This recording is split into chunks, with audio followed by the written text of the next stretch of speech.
was having technical issues. I still kind of am. Can't get my camera set up right. Hey Nathan, hey Genghis. You got a beautiful day, Genghis? What's it like? Sunny? Is it cold? Yeah, my camera, I couldn't get my camera set up. So I joined a little late. Man, it's a day. So yeah, how are y'all doing? Nathan, good to see you. Nathan, did you renew your membership? I think you might have. I thought you knew. I'm letting it die. I'm getting rid of the members only section. Hey Dee and Ben and Sue, Terry.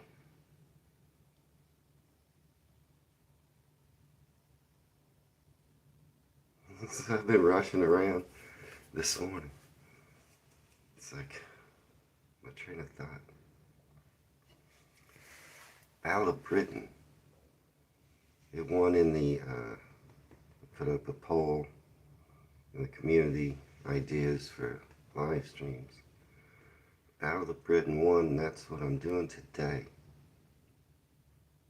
I think it was up against Robin Hood and Admiral Nelson. I just finished a biography. I'm reading a biography of Horatio Nelson. But y'all didn't pick that. And then I thought about it, and maybe I should have done this live stream yesterday or tomorrow, Saturday, and more people might join. Such a good topic for tomorrow. What do y'all think would be good? Any ideas? Be a good live stream for tomorrow.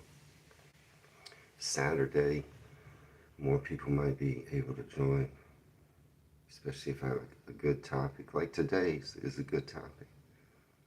I was thinking maybe, what about notorious British criminals? Is that a good one? Or something spooky? Hiya, Chappie. Or something historical? Or maybe one of the ones that didn't win. I think Nelson came in second in that poll. I don't think Robin Hood's a bad idea. I'm naming a bunch of things. Ben, you said that sounds good. Genghis said it sounds logical. I think you mean the first one, notorious criminals. I think y'all are the first idea. You were saying sounds good. Terry put a ghost though. That's spooky. Spooky video comes out to members only today. Genghis, it is about Cambridgeshire. It's spooky there where Genghis lives. Got a video coming out today all about it. It's haunted there. Don't go there. Cambridge has some haunted stories. And that's the members only video today. But yeah, notorious criminals like who? Who are your notorious? Jack the Ripper? Charles, what's his name? Charles Bronson?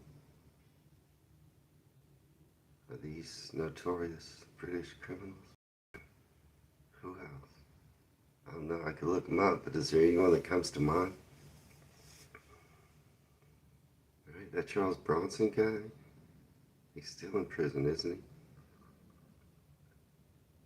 Oh, Choppy says Lechmere, or is it Lechmere? Is that a criminal? I could look it up and just do research.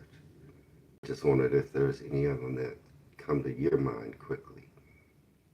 The Crays, Fred and Rose West, I do know. That's right, the Cray twins. I have heard of them. I do listen to true crime podcasts, and I do listen to one that is a Scottish podcast. Two Scottish mums.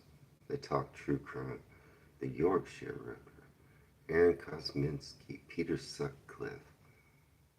I have heard some of these names. Okay, so this seems like a good topic, okay? Tomorrow's live stream, Notorious British Criminals. Yeah, those are all good ones. I'll do some research. I have listened to several true crime stories that have happened, mostly in Scotland, but they cover some other stuff too. The Yorkshire Ripper, I've heard that, but I don't know much about it. Oh, the Yorkshire Ripper. I think I have to be careful what I say on YouTube, don't I? Certain words they don't like you to say. Like if someone unalives someone, I'll have to look up, maybe be careful what I say so I don't get blocked. Brinksman gold robbery. Brinksman gold robbery. Derek Bird. Okay, these are great. Okay, I'm glad I brought that up. And that's what I'll do. Notorious British criminals. Bank robberies are good. Any kind of robbery. A heist. I like those. Yeah, the Yorkshire Ripper went around doing that. See, I'm not sure if I can say that word. or I'm not supposed to say it very often. I gotta look up what the rules are. YouTube has some rules about talk about people who unalive others. I have to make sure. Roger Blackrock, because a lot of these criminals, that's probably what they do. The Great Train Robbery, I have heard of this, Choppy. I've been thinking about reacting to this story. There was a train robbery that you refer to as the Great Train Robbery. Roger Blackrock, D says. Hey, D. Good to see you. D, where are you from? I would love to know. Bloomer Black. If you don't mind saying D, I'd love to know where you're from. D. Murphy.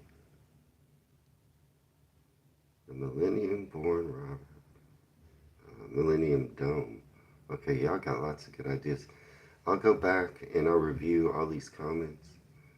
Birmingham. Okay, I may have known that before, D, and forgot, and I apologize because I do recognize you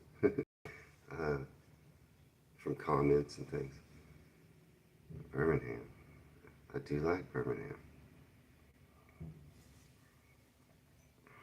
Oh, the Millennium Dome robbery. Okay.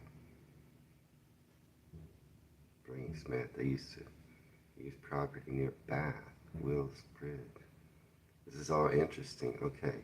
Make sure that I go back and reread all your comments that you're giving me as I do research tomorrow and try to go in those directions. Roger Black kept jumping. Huh? Interesting. Yeah, robberies are good because I think I can say anything I want about them. Whereas the Yorkshire Ripper, I have to be careful, I think, and how I speak about them, but I don't know what the rules are. Natural History Museum thefts. All right. These are good. These are good. Okay. I better move on or I'll keep talking about it. Because I do got to do the Battle of Britain. And I mean, like you could do a 20-part documentary on the Battle of Britain. So used to drink at a pub with a few Brinks mat drivers. Day after the landlord put out a sign saying entry was gold bars. A hat and garden job. These are all good. uh, so yeah, the Battle of Britain's got so much stuff you could do forever on it. Don't know how, I can cover it in an hour or less, really. Usually I try to do a topic for about 30, 40 minutes.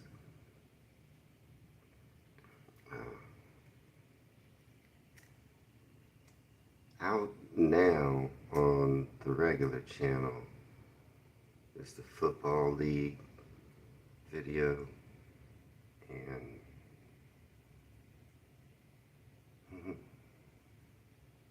the 10 things the channel She Run the World reaction, another reaction to her channel. And neither one of those are doing very good. Yesterday's videos didn't do very good. I never know. The point of my channel is to learn. I point it in the direction of things that interest me so that I'm not disingenuous in any way. But among those videos I put out, I never know what's going to do good. So the last 2 days, the channel's been really slow. The Hickson Diaries video that the girl's talking about complaints that came out the day before, not doing well. The Manchester video that came out recently, not doing well. I don't know. I never know what's going to happen with videos. But, I hope for them to do good, but I just react to the areas I'm interested in and the things I'm interested in. Yeah, I got a lot of choppy. The video, the Football League video, it it did help me. So if it doesn't do good on the channel, I don't really care. I was wondering about football. Who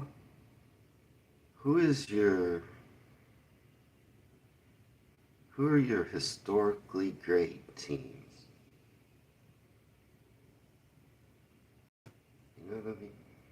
A lot of times those teams are sometimes hated. Like, if a team wins a lot throughout history and they're considered like one of the best 2, 3 teams of all times, then they sometimes have a lot of people that don't like them. It is Manchester United, Terry. I thought so. They have a lot of money. I know that. And they've done a lot of winning. So then some people just hate Manchester United. That's what I'm saying. So the Dallas Cowboys is one of those teams. In Liverpool, can you? The Dallas Cowboys is one of the NFL teams that is that way. Now, the Dallas Cowboys haven't won in a long time. But they are among the top in most Super Bowl wins of all time. They're called America's team. And a lot of people hate them. Aston Villa, Liverpool, Bolton, Tottenham, Manchester United. These are traditionally, historically good teams. I did think it was Manchester United, but I wasn't sure. We hear about them a lot because they're profitable, but sometimes they're the most profitable sports franchise in the world, Manchester United. They go back and forth with the Dallas Cowboys, being the most profitable, meaning they make the most money of any sports franchise in the world. It's either always Manchester United or the Dallas Cowboys. So I hear about them a lot here. When Manchester United becomes more profitable than the Dallas Cowboys, it's in all the newspapers.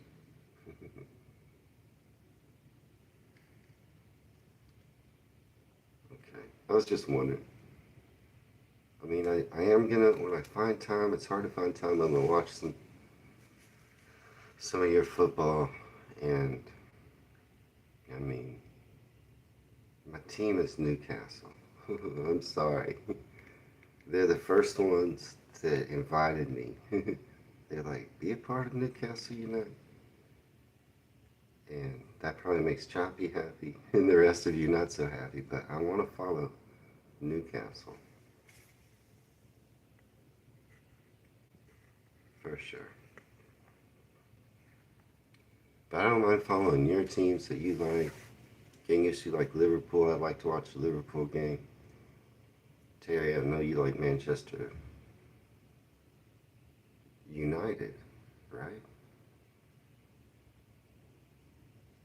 Yeah, I don't mind watching some of them.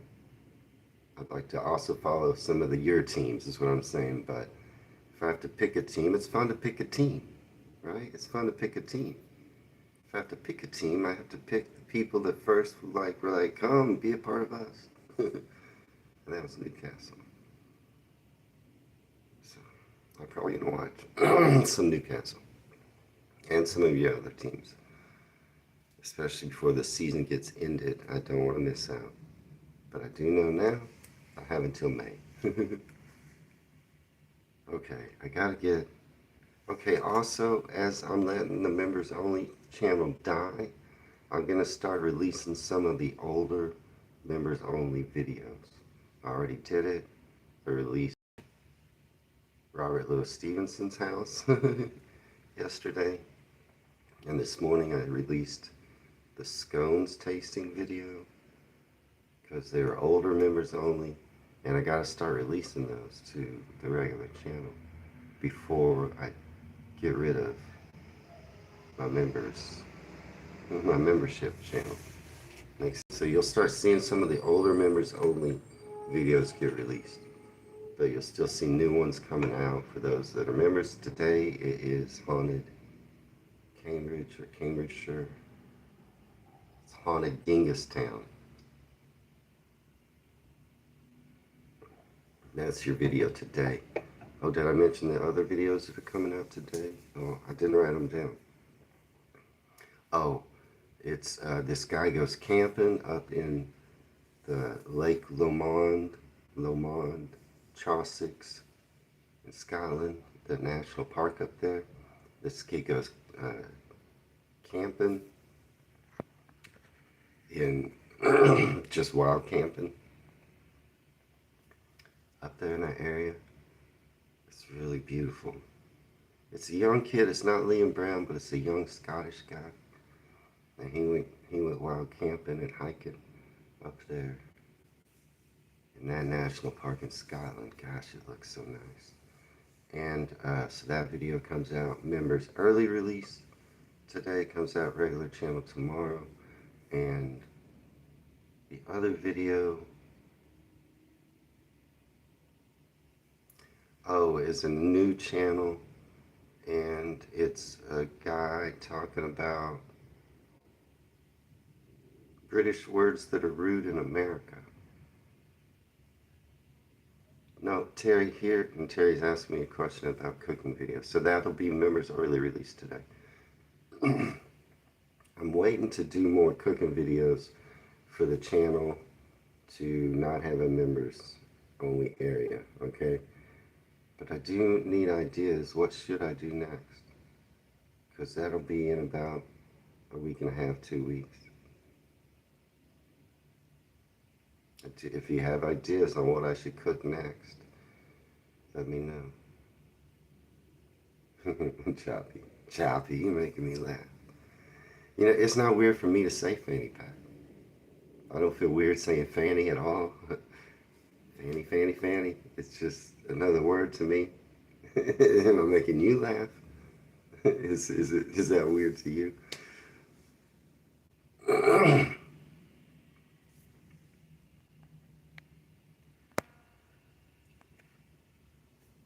No tease. Well done, 2 year American tickets. Okay. Say hi to Drew Kingus. He was a troll, but deleted him. I'm sorry, D and Choppy, and I know it sounds funny to you, but yeah, the cigarette word, that's, if you say that to me, Ben said the other word for cigarette that you use. See, I don't even want to say that word. That word feels very awkward to come out of my mouth. Your slang for a cigarette. Yeah, bum bag. But for me saying fanny pack, that doesn't sound weird to me. Yeah, Ben, you don't say it there either. Yeah, that word's offensive. We don't use that in the U.S. unless the intent is offense. Okay, so to the Battle of Britain. That's what's coming out on the channel. And again, members only. Today is haunted Cambridge. But the Battle of Britain, I mean, come on. There's so many. Yeah, you say it, Ben, but not on the line. You don't want to say it. Yeah, there could be Americans here. No, Genghis. Not Drew. He wasn't a psychologist. He was trying to tell me I needed one. So, oh, that's also the name of the food bin. I gotta get rid of those guys, Genghis. I don't appreciate it. I get told every day on the channel that I look like a creepy serial killer. I'm sick of it. Okay, the Battle of Britain. I mean, where do you even start? We all know about it, right? Is there something I can tell you about it that you don't know? And then, so I guess the point of the live streams is I'm researching to gain knowledge for myself. But the big points, I mean, I already know. I like history. You know what I mean? World War II history is kind of all dudes are into it, right? Myself included. And this is a big one. Big part of World War II. And so, yeah, I've watched documentaries. I've read stuff about it. You do too. So I did try to find some stuff, maybe more, that I didn't know. Blitz. Yeah, Chappie, send an email with some British recipes. Something you think would be good for my channel, or, you know, something people want to see me try. Like jam roly-poly was a good idea, but I'd have never thought of it. Battle of Britain, very interesting. Shows the psychology of a group of people. Well, it's true. And air power. Yeah, it was a battle of air power. But again, I know a lot about it. So I did try to research and find some stuff I didn't know. Or just some things that just I have to mention, even if I knew them already. It was a turning point of the war in many ways. And it can be said that you won that out of pure willpower and determination. I mean, it has been said that you won it out of pure, you know, it still seems strange to me, the World War II called history. Well, it is history. See? But have I watched 13 Hours to Save Britain? It sounds familiar. But I can't for sure say right now if I've seen that. I feel like yes, but I'm not sure.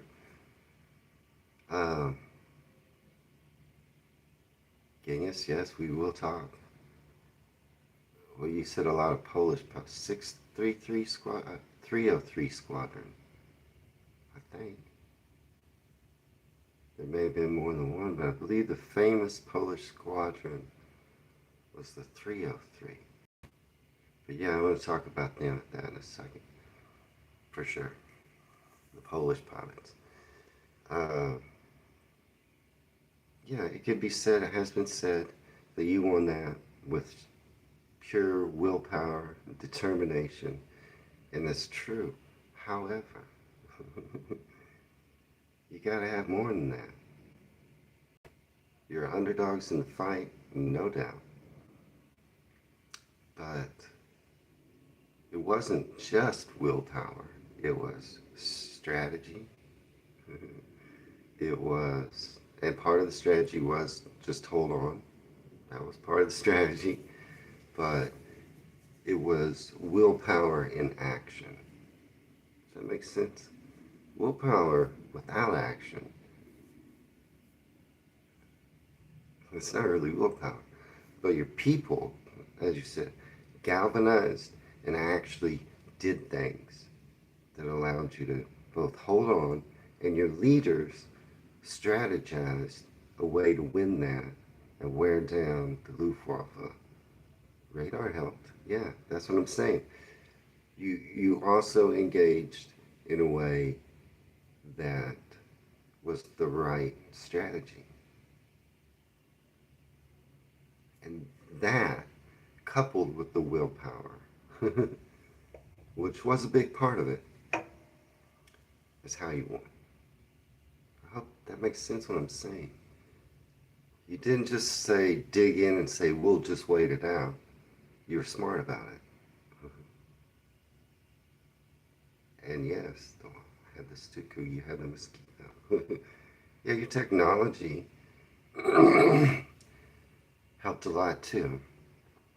The stiff upper lip, but then the way you used what you had to defeat a superior force. That's what you did. Yeah.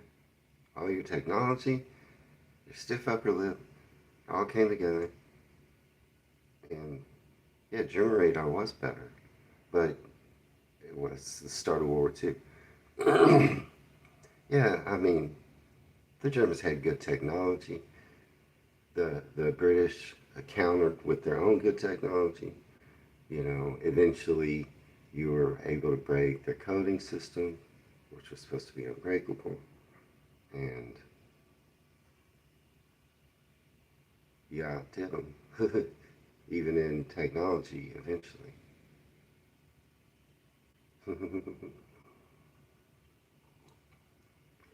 Okay, so I already know about the Battle of Britain. I think you can tell.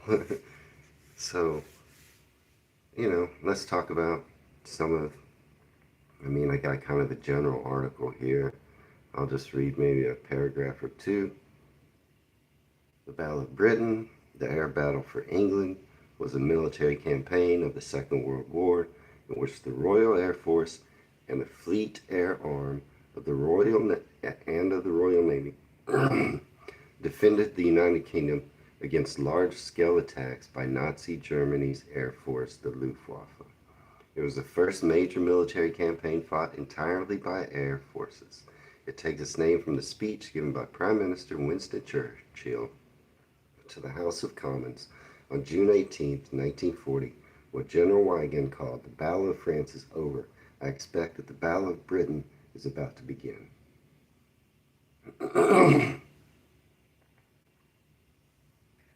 Sorry, it's hard to read and keep up with what you're saying, but I don't like to miss with December. Britain went on their own. France, Netherlands, and Poland capitulated in 6 weeks. That's right. So what was happening was Germany was just taking over. They were just winning everything. And then they came to you. And they were taking over bigger nations than you. France was a poorly managed army. France did not come together, galvanize, even amongst their military leaders. They couldn't decide and agree on where to send their troops and what to do. But France did have a good army. France had lots of weapons. France had lots of soldiers. France was bigger than you and probably better equipped with equipment and soldiers. But Germany overran them pretty easily. Partly because the French military leaders weren't all on the same page. They didn't know what they were doing. They didn't know what they were doing amongst themselves. And so it's not always about who had, if France still hates you. I'm just saying France was bigger, and they had a lot of stuff, and they had a lot of soldiers. And then they got overran, and then Germany came to you. And it was time to fight you. Winston Churchill gave that great speech, as he often did, aimed at the Battle of Britain, and it was the first major battle fought in the air. Yeah, France had some issues. They could have done better if they'd had better leaders. They had some good leaders, but they didn't get all on the same page. And they didn't have that British determination that Terry just mentioned. Yeah, the French just were not organized in-house. But they did have they did have weapons and soldiers. They just didn't use them right. I'm saying you definitely had, I'm almost positive you had less soldiers than France. I'm almost positive of that. But they couldn't stand up to Germany. Then Germany comes to you and starts bombing the heck out of you. I'm sure you've heard stories from your older folks. You know, you almost lived through it. Not probably you, but it's not that long ago that Sue was saying. Not that long ago. Okay, so the Germans had rapidly overwhelmed France and the Low Countries in the Battle of France, leaving Britain to face the threat of invasion by sea. The German High Command recognized the difficulties of a seaborne attack, while the Royal Navy controlled the English Channel and the North Sea. That's right, they couldn't get you by sea. They knew it. The primary objective of the German forces was to compel Britain to agree to a negotiated peace settlement. Churchill was not having that. The British officially recognized the battle's duration as being from July 10th until October 31st, 1940, which overlaps a period of large-scale night attacks known as the Blitz.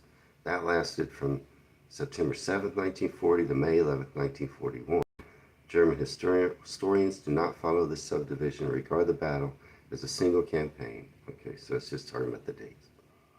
This is just an overview. Again, a lot of stuff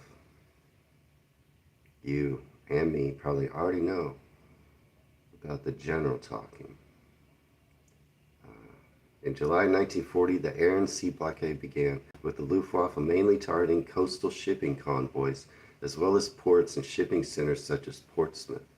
On July 16th, Hitler ordered the preparation of Operation Sea Lion as a potential amphibious and airborne assault on Britain to follow once the Luftwaffe had air superiority over the Channel. On August 1st, the Luftwaffe was directed to achieve air superiority over the RAF with the aim of incapacitating RAF Fighter Command. 12 days later, it shifted the attacks to RAF airfields and infrastructure.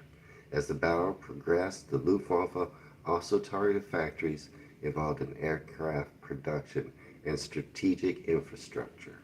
Eventually, it employed terror bombing. Now, when you start doing that, you're desperate. And Germany was like, this isn't working. We're trying to bomb the planes and the factories and their ports and the ships. It's not working. We have to terror bomb them. And that's what they started doing. On areas of political significance and on civilians. In September, RAF Bomber Command night raids disrupted the German preparation of converted barges, and the Luftwaffe's failure to overwhelm the RAF forced Hitler to postpone and eventually cancel Operation Sea Lion. The Luftwaffe proved unable to sustain daylight raids, but their continued night bombing operations on Britain became known as the Blitz. Germany's failure to destroy Britain's air defenses and force it out of the conflict was the first major German defeat in the Second World War. That is a brief, that is the briefest overview of what happened. There's so much more, right? There's so much more.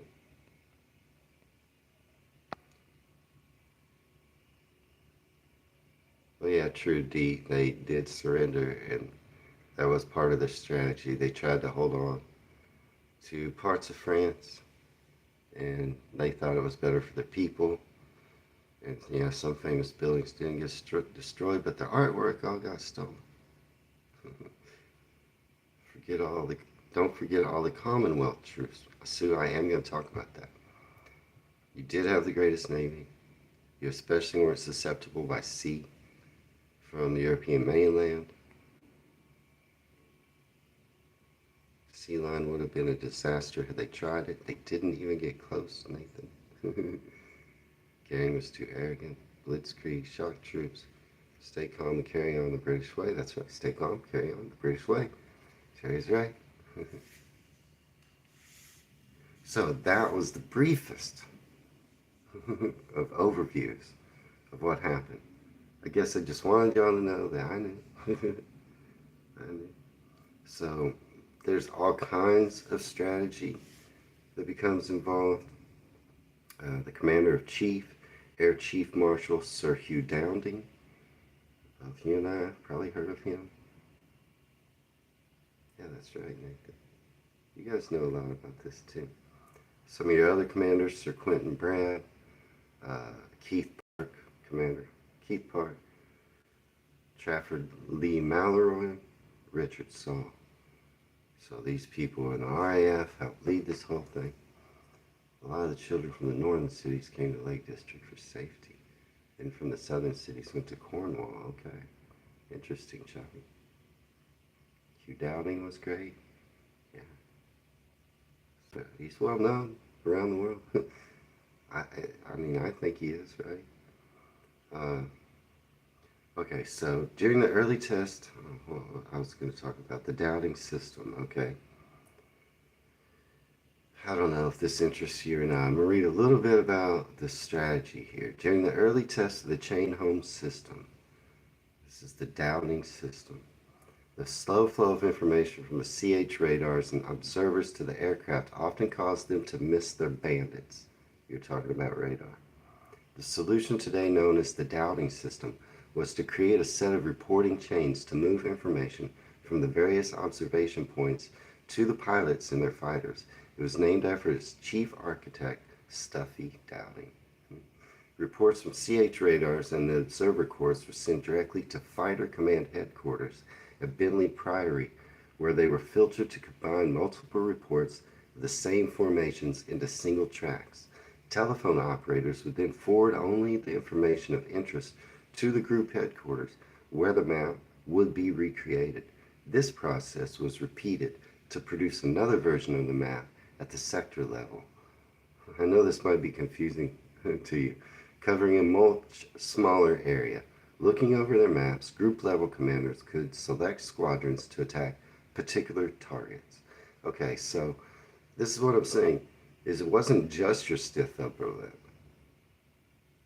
This guy came up with a system called the Dowding system, which increased your abilities to defend yourselves and to detect and attack quicker than you could before, and quicker than Germany thought you would be able to. So there was genius at work. There's so there's so much. I could do this forever. There's so many examples of the strategy and the tactics that you used that both were innovative and Germany didn't expect. Yeah, it's the world's first air battle. Nobody knew what was going to happen, and so you're, no pun intended, flying blind. And you quickly adapted and developed strategy. I'm only mentioning this because I feel like sometimes it gets overlooked that everyone just says, well, those Brits, yeah, they got stiff upper lip, they persevered. Those are all compliments to you. But Your strategy was more than that. That was a part of it, but you adapted and innovated and found new ideas. Okay, so how about this?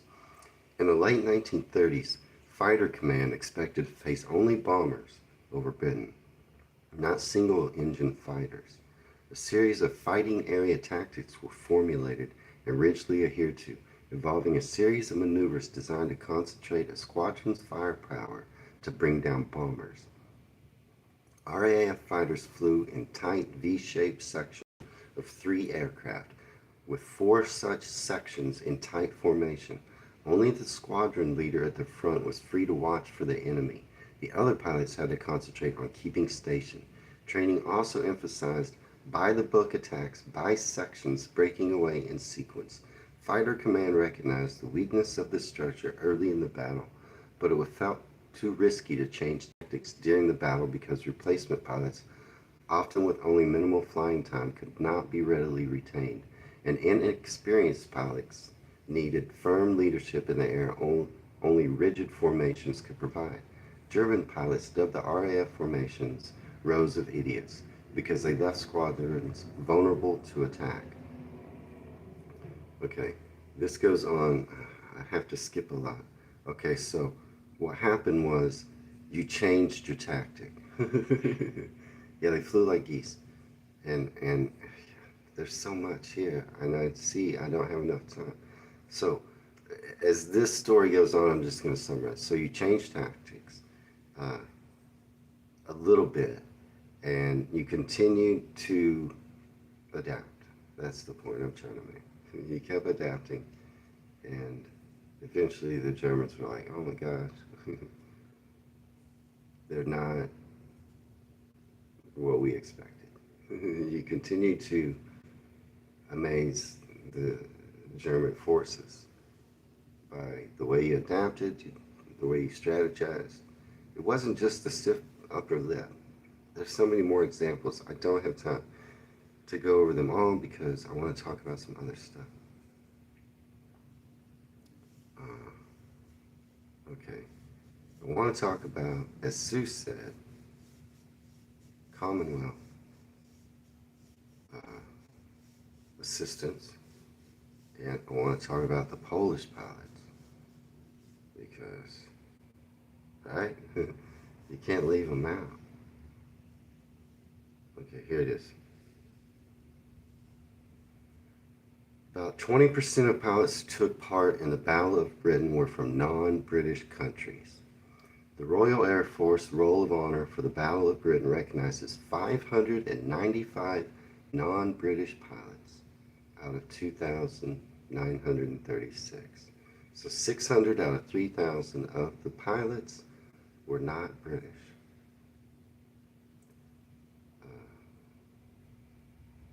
These included 145 Polish, or Poles. They were the biggest. 127 New Zealanders, 112 Canadians, 88 Czechoslovaks, 10 Irish, 32 Australians, 28 Belgians, 25 South Africans, 13 French, 9 Americans, 3 Southern Rhodesians, and individuals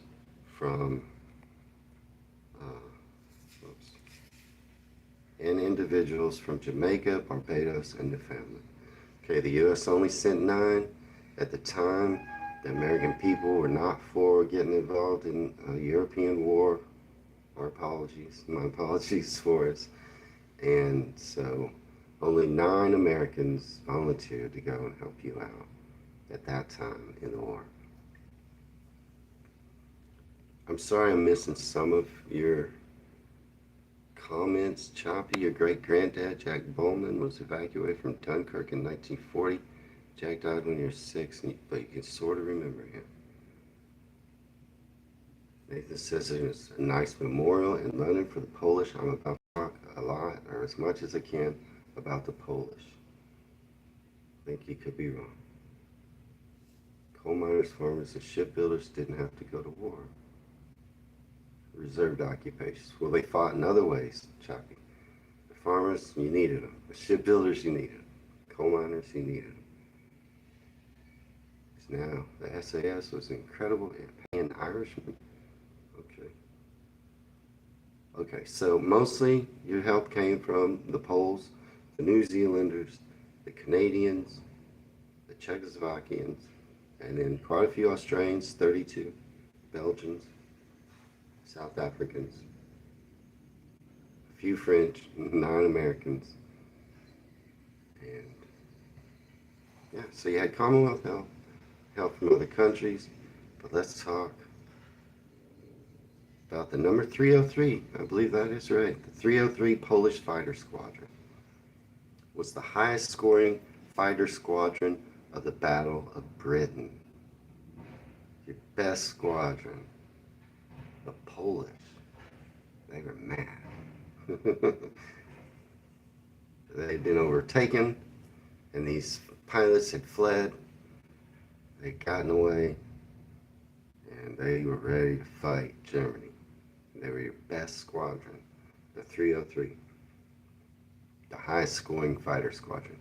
Even though it joined the fray 2 months after the battle had started, had it not been for the magnificent material contributed by the Polish squadrons and their unsurpassed gallantry, wrote Air Chief Marshal Hugh Dowding, head of RAF Fighter Command, I hesitate to say that the outcome of the battle would have been the same. He's saying he's not sure that he's not sure he could have won without him. That's what Hugh Dowding said. Yeah, the 303 Unions. But you knew who they were. You think you said a different number, but you knew who they were. That's close enough. Numbers, it's hard to remember. Okay, so I do have another article. I knew this was going to be hard to do in an hour, right? It's an interesting topic. Hopefully you're pleased that I knew something. The 633 were the dam busters, Kinga says. Okay. But yeah, I already knew a lot of this. There's a couple things I do have coming up. I'm going to tell you I didn't know that I did look up, because I was trying to find something I didn't know so much. I already knew about the Polish pilots. Okay, the reckless World War II pilots who saved the world, this is called, from a website called World War Wings. The Polish 303 Squadron. The Polish 303 Squadron holds a legendary place in World War II history for its extraordinary contributions during the Battle of Britain. Despite initial skepticism about their skills, these pilots proved themselves to be among the finest in the RAF. Their bravery and effectiveness in combat played a crucial role in defeating the German Luftwaffe during a pivotal moment in the war. The squadron was made up largely of Polish pilots who had fled their homeland after it fell to both German and Soviet forces. They brought with them exceptional flying skills and a deep determination to fight for their country's liberation. Their story remains a powerful example of sacrifice, resilience, and the pursuit of freedom in the face of overwhelming odds. The 303 Squadron, Legends of the Battle of Britain, quickly earned a reputation as one of the successful units in the RAF. In just 6 weeks during the Battle of Britain, they shot down 126 German planes. These victories came at a time when the RAF was under immense pressure to hold off the German air assault. The Polish pilots joined the battle halfway through, but quickly outperformed nearly every other squadron in terms of victories. Their effectiveness in combat was not just a result of their skill, but also their fearlessness. They often pursued German aircraft with aggressive tactics, which earned them a reputation for fierce dogfighting. On September 7, 1940, during the first day of the Blitz, the squadron achieved one of its most remarkable feats. There's construction outside, sorry. In a single sortie over London, they shot down 14 German planes, with several more listed as probable kills, without losing a single pilot. Such achievements solidified their place as a critical force in the Battle of Britain and helped shift the tides in favor of the Allies. Right?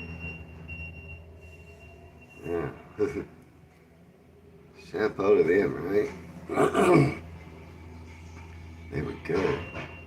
They were taking down Nazis left and right.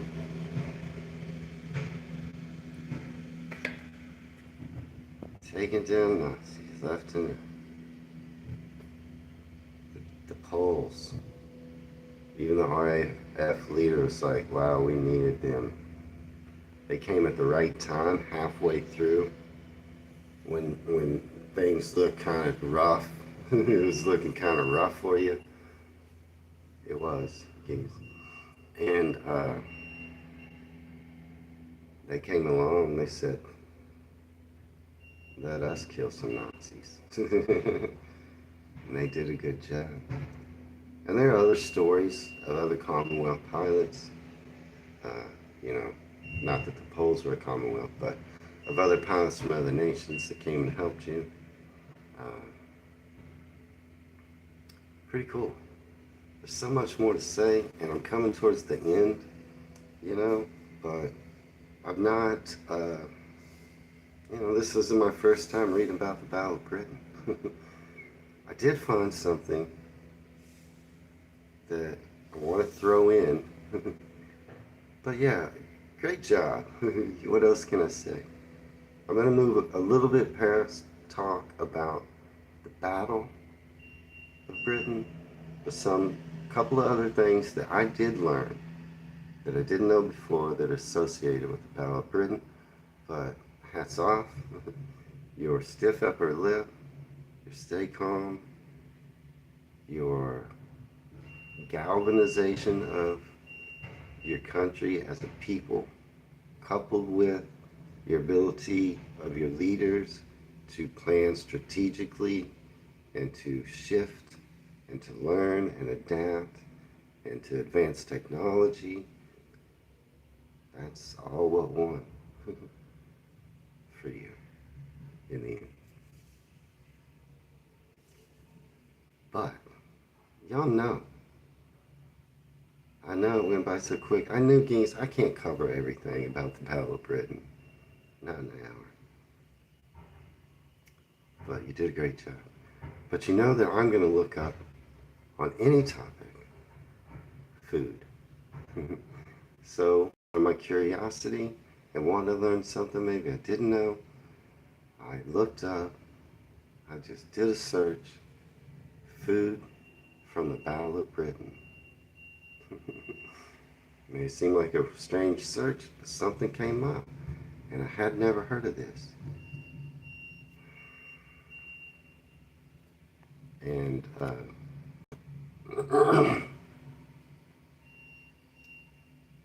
you got a food idea, steak pie.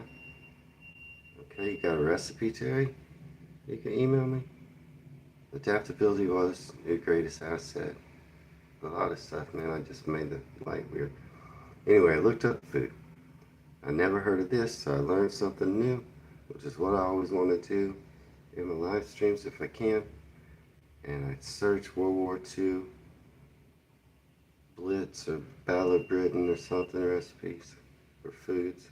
And this came up. World War II Woolton pie recipe and surviving the Blitz. It says when the Blitz began in 1940, British life changed overnight. Bombs fell over London, Coventry, Liverpool, destroying homes, factories, and docks. The British kitchen became a new kind of front line with scarcity everywhere. Cooking transformed from a matter of taste to a matter of survival.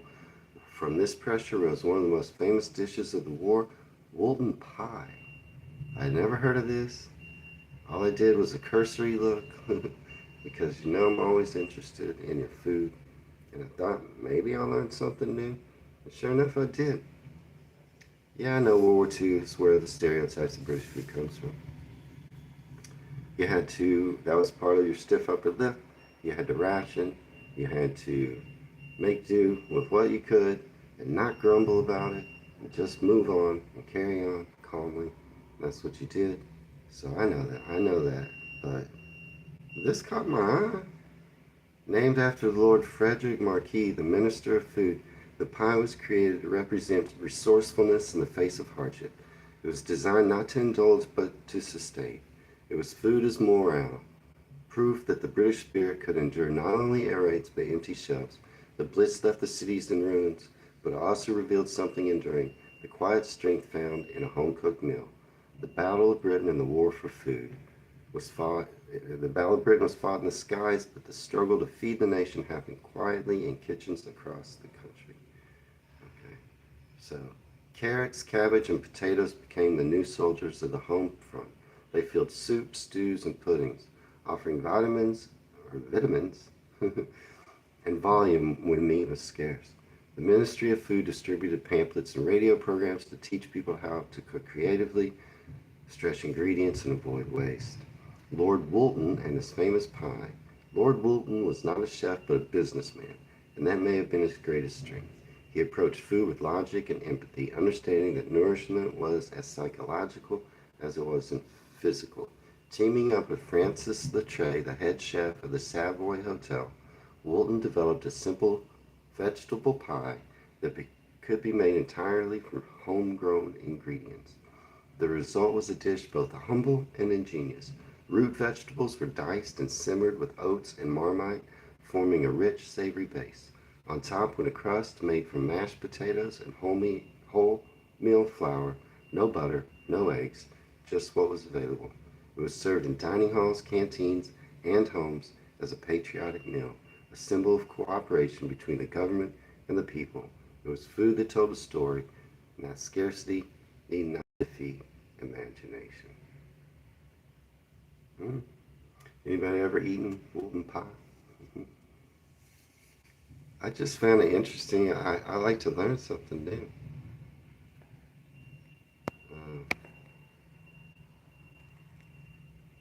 Uh, Nathan and Ben, making me laugh. Wayne try a war ration meal that might be interesting. Where did I get that? I make one. Rationing lasted until 1954, Choppy says. Dig for victory. Anybody? Yeah, dig for victory, did they call it? Like digging a garden? Anybody ever had Woolton pie? Oh. I can't not look up food, even if the topic is the Battle of Britain. And now, the other thing that popped in my head was, this is the last thing, I know we're almost at an hour. The last thing that popped in my head was, what about movies? What about pop culture? And I was like, let me think. Famous movie about the Battle of Britain. Off the top of my head, I couldn't think of one. I couldn't think of a famous movie off the top of my head or book. I mean, I know there are, but I couldn't think of one. I couldn't think of like a big Hollywood blockbuster about the Battle of Britain. So I did a search. Again, I know this isn't particularly about the Battle of Britain, but I'm trying to learn something. Yeah, there is a movie called Battle of Britain, so I looked it up. I couldn't think of one off the top of my head. So I found this website called GreatBritishLife.com or whatever website. They list 11 top films about the Battle of Britain. Maybe you can let me know.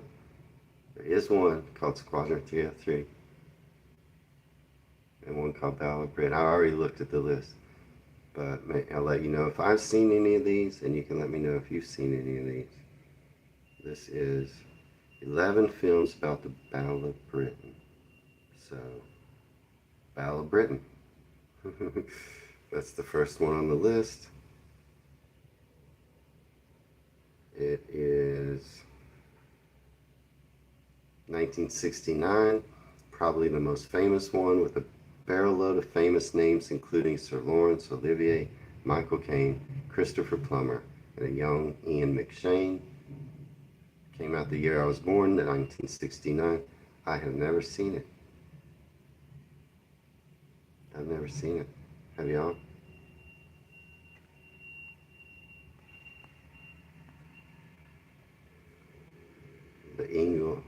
Say the eagle has landed last night, or saw the eagle has landed last night. Eagles landed. Is that a good one? Okay, here's another one. So I've never seen The Battle of Britain, 1969. Here's another one, came out in 2001. Dark Blue World, told from the perspective of Czech pilots who fought for the RAF during the war. It's a foreign language film. So I've never seen that. 1942, The First of the Few, stars David Niven and Leslie Howard, who plays the inventor of the Spitfire. In 1943, just 2 days before the U.S. release of the film, Howard died when a aircraft was shot down by the Luftwaffe. That is weird. This guy who's in the movie gets shot down by the Luftwaffe. It's about the inventor of the Spitfire. I guess they call that a night. I don't know. Okay, Terry, post it on the Facebook page. Cool, thank you. The Dam Busters is good. Is that a movie too? I haven't seen any of these. 1987, Hope and Glory came out, directed by John Boorman, and was based on his own experience of growing up in the Blitz. It's the story of Bill, a young boy living in London, as he experienced the exhilaration of World War II. I've never seen it. See if Dam Busters is on here. Probably is. 1971, Bedknobs and Broomsticks. One for the whole family. Not really about the Battle of Britain, but rather what happens to some evacuees when they leave London due to the Blitz. Bedknobs and Broomsticks, 1971. I've never heard of this.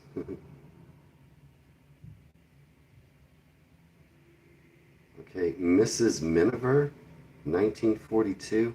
Made in 1942, won 6 Oscars, including Best Picture. It tells the story of a family through the early part of the war. Won 6 Oscars. Mrs. Miniver, 1942. I've never seen it. I've never heard of Barnes Wallace. Nathan, I don't think so. I mean, sometimes the name doesn't trigger something, but if I see them or know who they are, I might. You remember Bedknobs and Broomsticks? That was great when you were a kid. Something about witches, it said. I left out. An apprentice witch, 3 children, and a cynical magician con man search for the missing component to a magic spell to be used in the defense of Britain in World War II, starring Angela Lansbury, David Tomlinson, and Roddy McDowall. That is Ben's all-time favorite movie, Bedknobs and Broomsticks. Came out in 1971. He still watches it every night before bed. That's what he told me in an email they sent me. He praises that movie day and night. Yeah, David Niven is good, right?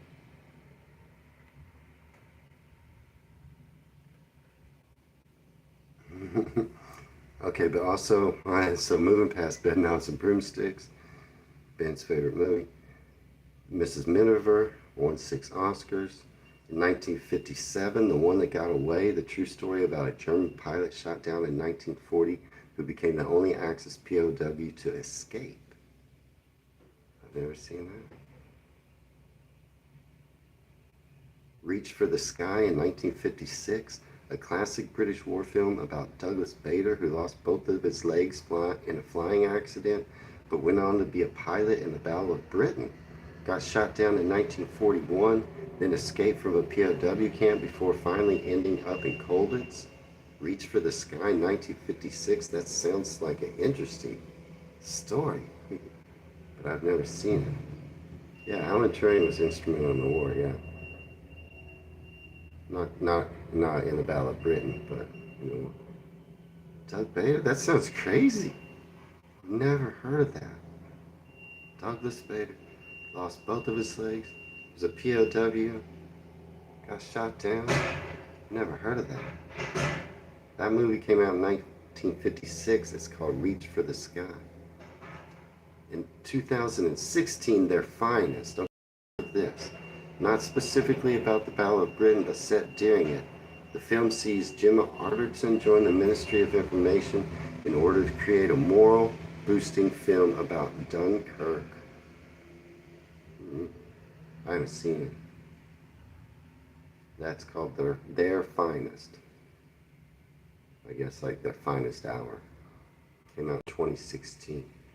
In 1945, a movie came out called Tonight and Every Night. A 1945 musical film starring Rita Hayworth. Ooh, she's good to look at. Set during the Battle of Britain and the Blitz, about a theater that refuses to miss a single performance. Okay, that sounds pretty stupid, and I probably would love it. It's a theater that wouldn't close. They were not gonna close. They're like, F, the Nazis were not closing our theater. It's a musical film. It's got Rita Hayworth, who I don't mind looking at. I've never seen it, but now I'm interested. That's called Tonight and Every Night. And this is the last one, Lancaster Skies, 2019. This noteworthy feature film was made by Metfield School graduate. It tells the story of Douglas. Okay. So 2 of those movies were about that Douglas Vader. It didn't mention the RAF or the Squadron 303 movie.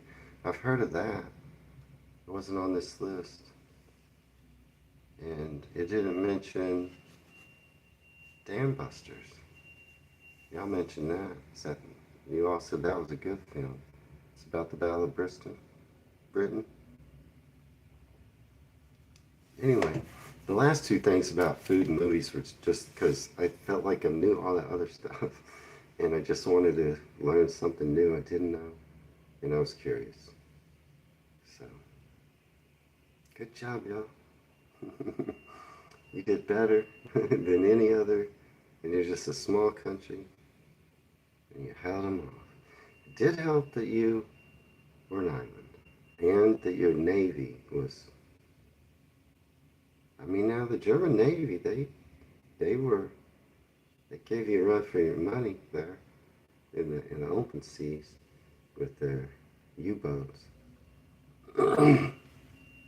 Dam Busters is not about the Battle of Britain, but was about World War II. Okay. These are Battle of Britain related movies. That stupid musical one I might just watch with Rita Hayworth. That kind of looked interesting to me. But I've never seen the 1969, the most famous movie called Battle of Britain. I've never seen that. It did have big name actors in it. The other one had David Niven in it. That might be interesting too. But yeah, I hope that I didn't let you down in what I talked about, because much respect to what you did, and it deserves a 20-part documentary series. And there probably is one. I don't know. I couldn't do the Battle of Britain justice in just 1 hour.